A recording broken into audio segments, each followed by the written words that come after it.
Considering its relatively recent conclusion, there is much debate about what was and who were responsible in bringing the Cold War to a close. One school argues that it was Reagan's increased military pressure and expenditures that caused the Soviet Union to go belly up. Another theory credits increased negotiation between the US and the USSR towards the end of the 80s. And a third explanation credits Gorbachev's reforms as the catalyst for the disintegration of the USSR.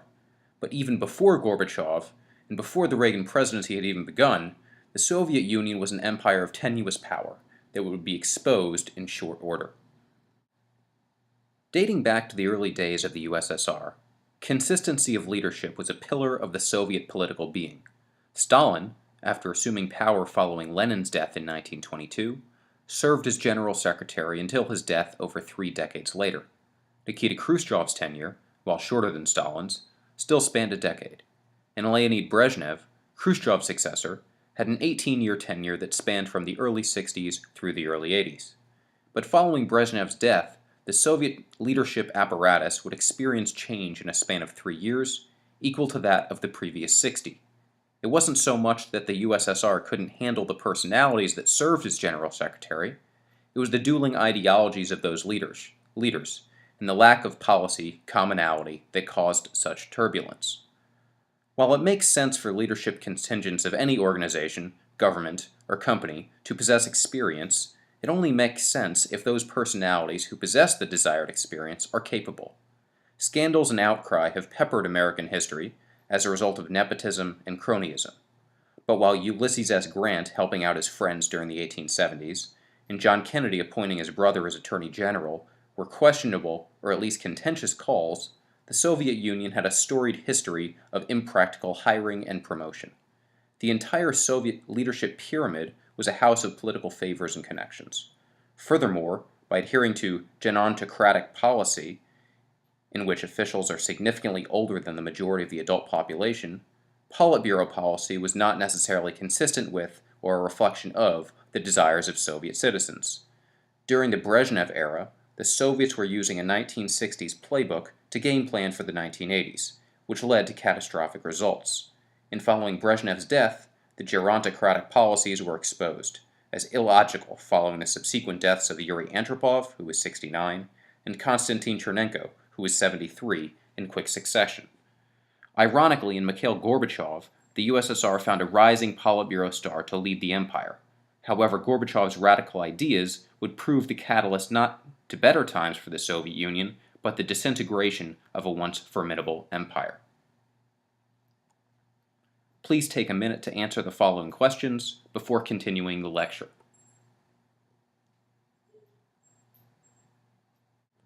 From a Cold War perspective, it was fortunate for the United States that it did not have a monopoly on the economic stagnation of the 1970s. And while the high unemployment, inflation, and low wages created economic hardship for many Americans, the Soviet Union may have had it even worse. Much of the new American economy that emerged during the post-World War II era, particularly in the Sun Belt, was based around high technology such as military and aerospace manufacturing. Computers and machines were used extensively to negate the possibility of human error, as well as make things operate more efficiently. But in the Soviet Union, outside of military weaponry, very little of the empire was computerized. Criticism of the state had never been embraced by the Soviets, and with higher-ups wary that the ubiquitousness of computers could potentially help crystallize dissent movements and revolution that would topple an increasingly precarious socialist infrastructure, much of the USSR remained very backwoods. Additionally, economic planners were consistently wrong, and decisively so in their estimates for 5-year plans. Looking at the top graphic, in the 1970s, Soviet official estimates rates for economic growth were nearly 100% higher than actual growth rates. To complicate matters further, considering promotion in the Soviet bureaucracy was directly proportional to loyalty, there was an economic and professional incentive for planners to be loose with the truth. For example, a Soviet planner could further his career by fudging financial data, while simultaneously making the economic system more unstable. And on top of that, future estimates would be grounded in initial hypotheses, which would make any real economic crisis, when it did arrive, even more comprehensive. The bottom picture is an allusion to Reagan's old Hollywood days, while also intimating that American policy was focused around weakening Soviet and socialist economic and political influence. Also making cameos on the poster are VP George H.W. Bush, Warhawk Secretary of State Al Haig, and former American diplomat Henry Kissinger. Brezhnev's contingent is comprised of Cuban socialist Fidel Castro and Libyan dictator Muammar Gaddafi. One of the major contributing factors to economic stagnation was the elephant in the room that nobody in the USSR wanted to talk about. In order to make an improvement, candid and transparent conversations needed to be had, and while alcoholism was rampant and worker morale was low, the unwillingness of the Soviet government to combat these issues perpetuated a period of economic malaise that perhaps lasted longer than it needed to. Please take a minute to answer the following questions before continuing the lecture.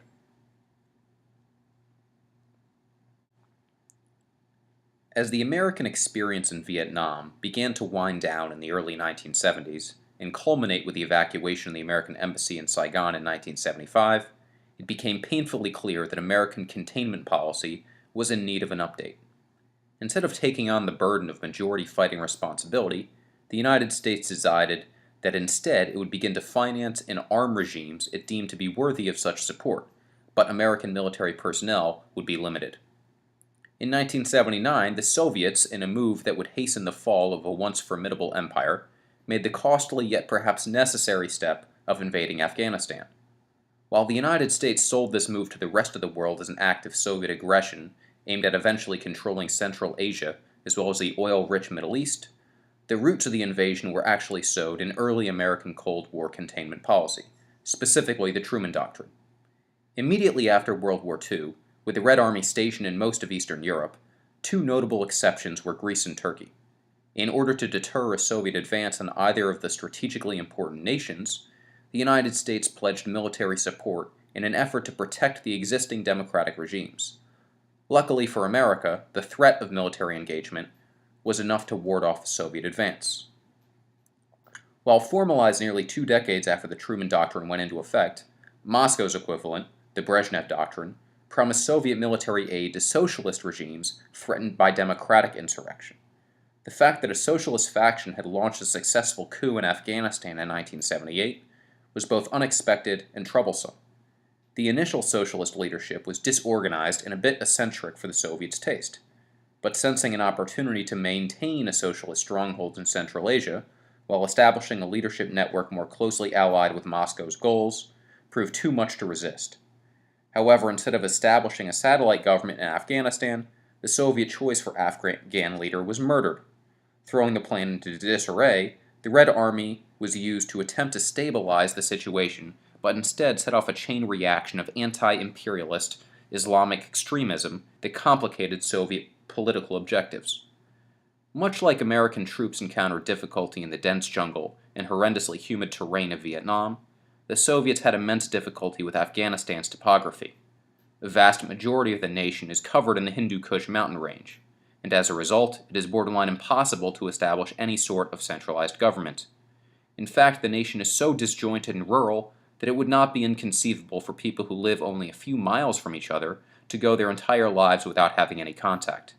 And just like American conventional warfare was no match for the Viet Cong, Soviet military tactics failed to account for the guerrilla tactics of the Mujahideen, or holy warriors, as well as the concept of an enemy that refused to surrender. The Soviet invasion in 1979 touched off a massive wave of Islamic fundamentalism that had become known to Americans during the hostage crisis of the previous year, and led countless individuals from across the Arab world to flock to Afghanistan to fight against the Soviet oppressors. Complicating matters for the Soviets was the CIA's furnishing of anti-aircraft Stinger missiles to the Mujahideen.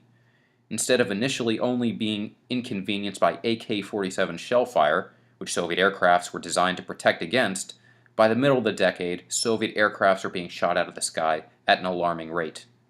In all likelihood, difficulty in Afghanistan by itself would not have proven to be crippling for the Soviet Union, but coupled with a stagnant economy, as well as massive financial obligations to the Eastern Bloc, by the early 80s, it was clear that the future of the USSR was in doubt.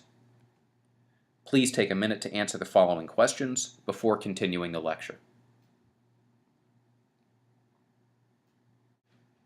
An early political cartoon that made the rounds in Western Europe and the United States in the World War II era depicted the Soviet Union as an octopus, with the head of Stalin, extending its reach to various parts of the globe. And while the drawing in the 1940s created a sense of dread, by the 70s, the reach of the Soviet tentacles had become more of a burden than a provision of any significant value. While the United States was happy to subsidize the economies of Western Europe in the late 1940s, many of which were destroyed during the war, the Marshall Plan was never intended to be a long-term solution. And while the $13 billion handed out in aid was significant, in the end it was a finite amount. Additionally, the structure of NATO enabled member nations to share military and financial responsibility when it came to operations. But the way the Soviet Union designed the Warsaw Pact made its satellite nations utterly subservient by nature. Leaders in Romania, Bulgaria, and Poland weren't autonomous but merely mouthpieces of the Soviet leadership. While this total control was advantageous at time, ensuring political consistency, and even necessary since the holding of free elections would likely yield undesirable results, it placed an enormous personnel and financial burden on the Soviet Union. If something went wrong in East Germany, it wasn't the DDR that had to clean things up. It was the Soviet Union. Beginning in the early 1980s in Poland, the success of Solidarity Labor Union, under the leadership of future President Lech Walesa, a democratic fervor began to bubble under the surface in Eastern Europe. And while revolution would not ensue until the latter part of the decade, the stagnant Soviet economy and financial responsibilities to Warsaw Pact members left the USSR unwilling to dedicate the precious minimal dollars that remained to muster hardline responses to democratic movements. The ascension of Mikhail Gorbachev to the summit of Soviet leadership in the mid-80s further contributed to the splintering of the Eastern Bloc, due to his simple lack of interest in forcing other nations to be subservient to the USSR, or serving as those same nations' creditor. The cartoon at the bottom of the slide shows the sinking Soviet ship, overburdened and sinking thanks to the former weight of the various ethnic lifeboats.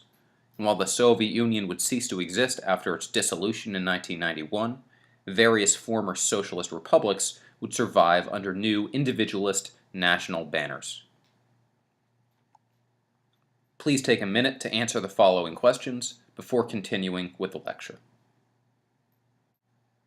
When Mikhail Gorbachev assumed Soviet leadership in 1985, following the death of Konstantin Chernenko, he represented a new breed of Soviet leadership. All of his predecessors, Stalin, Khrushchev, Brezhnev, Andropov, and Chernenko, had at least some of their formative years before the establishment of the Soviet Union, following the fall of the Romanov dynasty and Russian Revolution in 1917. Gorbachev, born in 1931, had only knowledge of Imperial Russia through his readings. His only tangible memories were of the USSR he was born into. A talented student shortly after earning his law degree, Gorbachev began a career in politics, quickly ascending the ranks first in his local district and then on the national level. Gorbachev had the opportunity to travel abroad extensively, and when he reflected on his experiences in Western Europe compared to the Soviet-controlled East, he was left embarrassed. The quality of life in East Germany, for instance, was terribly inferior to that of the West, and as Gorbachev continued his rise through the Soviet ranks, he was determined to increase the quality of life of his Russian compatriots. While Khrushchev was the first Soviet premier to propose liberal reforms, albeit minimal ones, in the reform of the Gulag system and de-Stalinization policies, the hardline Brezhnev had no intention of promoting natural rights. Yuri Andropov proposed an ideologically liberal mind, but his death only 13 months after taking office negated any possibility he might have on substantive political reform. But unlike his geriatric predecessors, the 54-year-old Gorbachev did not concern himself with towing the company line. His transparent approach to combating issues that had plagued the Soviet economy, like alcoholism, stifling of talent through meritless promotion, and stagnant wages, resonated with ordinary citizens. Furthermore, his two most notable programs, Glasnost, openness, and Perestroika, restructuring, allowed Soviet citizens an outlet for their political grievances, and made an attempt to modernize a struggling Soviet economy. Whereas sedition during the Stalin years would have earned someone a trip to a gulag, or perhaps execution, Glasnost provided an opportunity for citizens to air political grievances. Long-denied problems, such as poor quality of life, Government crimes and food shortages became public knowledge, and a Soviet government that had used the media to serve almost exclusively as a propaganda agency lost its control. The most notable exception to this new government transparency under Gorbachev was the attempted cover-up of the nuclear accident at the Chernobyl nuclear plant in 1986. Not only was news of the accident impossible to stifle, but the cause of the disaster seemed to be a microcosm of the Soviet Union's economic structure as a whole. Gross negligence led to the meltdown, something that could have been prevented had morale not been at pathetically low levels, or those working at the plant had been qualified as opposed to beneficiaries of political favors. Perestroika rode the coattails of the PRC's economic reforms that were ushered in by Deng Xiaoping. Gorbachev was painfully aware of the flaws of the planned Soviet economy, and began taking small steps to entice Western investment, and transition from the rigid and flawed economic model that had existed since the days of Lenin. He allowed regional state corporations to determine output levels, as opposed to following the orders from the Central Planning Committee. Gorbachev even promoted private sector activity by effectively canceling the monopoly of the Ministry of Foreign Trade. By 1990, the government had effectively lost control of the economy, and in a foreshadowing of what was to come, the regional individuality that Gorbachev promoted eventually led to the local governments withholding tax revenues, a concept that would culminate in the collapse of the USSR and establishment of the Commonwealth of Independent States. The final piece of Gorbachev's reform involved an advocacy of autonomy for Eastern European nations. Unwilling to continue to fork over huge sums of money to sustain Warsaw Pact nations, Gorbachev encouraged those nations to, quote-unquote, go their own way. Satirically called the Sinatra Doctrine, after Frank Sinatra's song My Way, this represented a massive departure from the Brezhnev Doctrine that had led the Soviet intervention in Afghanistan less than a decade before. Please take a minute to answer the following questions.